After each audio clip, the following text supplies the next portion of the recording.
తాకట్లో ఉన్న మీ బంగారాన్ని విడిపించి ఆ రోజు ఆన్లైన్ రేటుకి కొంటాం. Sharma gold company. మహాదేవ శ్రీమాత్రి నమః. Welcome to our channel. రేపు రాబోయే మే నెలలో ద్వాదశ రాశుల వారికి సంబంధించి గురువు యొక్క మార్పు, దీని వలన మరి మేషం నుండి మీనరాశి వరకు, మొన్నటి వరకు కూడా ఉగాది రాశి ఫలాలు, ఉగాది పంచాంగము, అంతకుముందు జనవరిలో ఈ యొక్క ఆంగ్ల సంవత్సరానికి సంబంధించినటువంటి పంచాంగాలు చెప్పినటువంటి పరిస్థితి. సో ఇప్పుడు ఏమిటి అంటే విశేషంగా అందరూ ఎప్పుడా ఎదురు చూస్తూ ఉండేటువంటి ఈ యొక్క గురుగ్రహం మార్పు. సో ఉగాది రానే వచ్చింది. అయినప్పటికీ ఇట్టి ఉగాదిలో కొన్ని రాశుల వారికి బాగుందని చెప్పారు, కొన్ని రాశుల వారికి బాగాలేదు అని చెప్పారు. ఏవైతే బాగుంది అని చెప్పినటువంటి వారికి ఇప్పటికీ కాస్త బాగాలేని పరిస్థితి ఎదుర్కొంటూ ఉన్నారు. ఎవరైతే బాగుంది అని చెప్పన్నారో, బాగా లేదు అని అన్నారో వారికి కొంతమేర బాగుంది. సో ఓవరాల్గా చాలా అంటే చాలా పెద్ద గ్రహము గురుగ్రహము. మనకు 2024 3వ నెల 4వ నెలలో మార్పు చెందినటువంటి గ్రహము.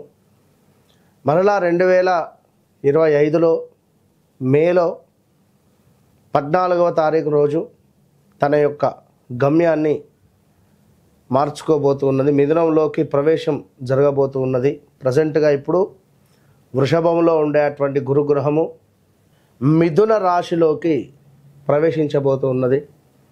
ఎట్ ద సేమ్ టైం రాహుకేతువుల మార్పు కూడా ఇదే మే నెలలో జరుగుతూ ఉన్నది.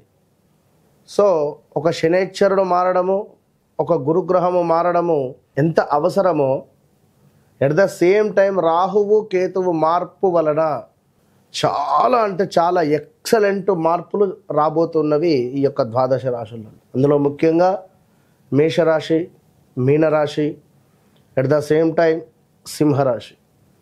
ఎవరికైతే బాగా లేవు అని అనుకునేటువంటి రాశులు ఉన్నాయో వారికి ఈ రాహుకేతువులు చాలా అంటే చాలా అద్భుతమైనటువంటి రిజల్ట్ని ఇవ్వబోతున్నారు. దానికంటే ముందు మరి ఈ యొక్క గురుగ్రహం మార్పు వలన ద్వాదశ రాశుల వారికి ఏ విధంగా ఉండబోతుందని తెలుసుకుందాం. ముఖ్యంగా ఒక మాట, చివరి మాట, గోచారములో గ్రహస్థితి, గ్రహచారంలో గ్రహస్థితి వేరువేరుగా ఉంటుంది. సో మీరు జన్మించినటువంటి సమయానికి ఏర్పడేటువంటిదే గ్రహస్థితి. ప్రజెంట్గా మారేటువంటి గ్రహాలు గోచారం. సో మీకంటూ ఒక డేట్ ఆఫ్ బర్త్, పుట్టిన సమయము అనేటువంటిది ఉంటుంది. దీన్ని బేస్ చేసుకొని 100% చూసుకుంటే 99% అక్యురేట్గా ఉంటుంది. మరొక మాట, జన్మనామము వేరుంటుంది, వ్యవహారిక నామము వేరుంటుంది ఇక్కడ చాలామందికి. సో ఈ రెండింటికి సంబంధించినటువంటి విషయంలో కూడా కొన్నిసార్లు ఇబ్బందులు ఎదుర్కొనేటువంటి పరిస్థితి ఉంటుంది. కనుక అన్ని విషయాలను అర్థం చేసుకొని మీకు అద్భుతమైనటువంటి రెమెడియా, రిజల్టా, ఏం జరుగుతుంది, జరిగింది, జరగబోతోంది అనేటువంటి అన్ని విషయాల్లో చెప్పేటువంటి వారు ఒక ఆస్ట్రాలజర్, మంచి సబ్జెక్ట్ ఉండేటువంటి వారిని కన్సల్ట్ అయ్యేటువంటి పరిస్థితి చేయండి. సో ప్రతిదీ కూడా సబ్జెక్టు పరంగా 100కు 100% అక్యురేట్గా చెప్పేటువంటి పరిస్థితి అమ్మవారి దయ వల్ల మనకున్నది. కనుక మీరు ఎవరైనా కూడా ఖచ్చితంగా ఛాలెంజ్గా చెప్తున్నా, మీ డేట్ ఆఫ్ బర్త్, పుట్టిన సమయం మాకు ఇచ్చినట్టయితే ఖచ్చితంగా కూడా మీ జీవితంలో జరిగింది, జరుగుతుంది అనేటువంటిది 100% జరగబోయేది కూడా మేమే చెప్పేటువంటి పరిస్థితి ఉంది. సో ఈ విషయాన్ని మీరు గమనించుకోండి ప్రేక్షకులు. కన్యారాశి, మరి కన్యారాశి వారికి సప్తమంలో శనైశ్చరుడు సంచారము మీనరాశిలో. మరి ఇప్పుడు మే నెలలో 14వ తారీఖు తర్వాత మిథునంలోకి ఈ యొక్క గురుగ్రహము ప్రవేశించబోతూ ఉన్నది. మరి దీని వలన కన్యారాశి వారికి జరగబోయే మంచి చెడు ఏమిటయ్యా అంటే, ముఖ్యంగా 10వ భావం ఏమిటి అంటే వృత్తి. 10వ భావము మనకు వృత్తి.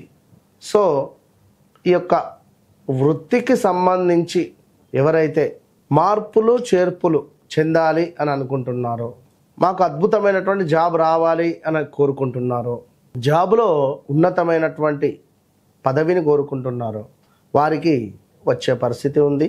సో కార్య విఘ్నత, కొంతమేర అనుకున్న పనులు ఆటంకాలు జరిగే పరిస్థితి ఉంది. అదేవిధంగా వ్యర్థ సంచారములు అంటే వృధా తిరగడము, దీంతో పాటుగా మనకు వృత్తి భగ్నము అంటే పనిచేసే చోట మనకు చిరాకుగా అనిపించడము, పని మనకు నచ్చకపోవడము, పనిచేసేటువంటి చోట ఆ వ్యక్తులతో కొంత మనకు నెగిటివ్గా అనిపించడము. సో వారితో నాకు సంబంధం లేదు అనేటువంటి విధంగా, ఇక వారితో నేను ట్రావెల్ చేయను అనేటువంటి విధంగా ఖచ్చితంగా కూడా ఈ యొక్క కన్యా రాశి వారికి ముగింపు పలుకుతారు. సో పార్ట్నర్షిప్లో కూడా బిజినెస్ చేసేటువంటి వారు కూడా స్వస్తి పలుకుతారు ఇక ఈ యొక్క మే తర్వాత నుండి. అదేవిధంగా ఇంకాను చూసుకున్నట్టయితే కుటుంబ సౌఖ్యం అయితే కనబడుతుంది. కుటుంబంతో చక్కగా తీర్థయాత్రలకు వెళ్ళడం కావచ్చును, కుటుంబంలో చక్కటి ప్రేమ అనేటువంటిది ప్రేమగా ఉండేటువంటి పరిస్థితి. అదేవిధంగా ధనదాయము, కొంచెము రావాల్సినటువంటి ధనం రావడము, ఆదాయము కొంతమేర పెరిగే పరిస్థితి ఉంది. చక్కటి దాన ధర్మాలు నిర్వహించే పరిస్థితి ఉంది.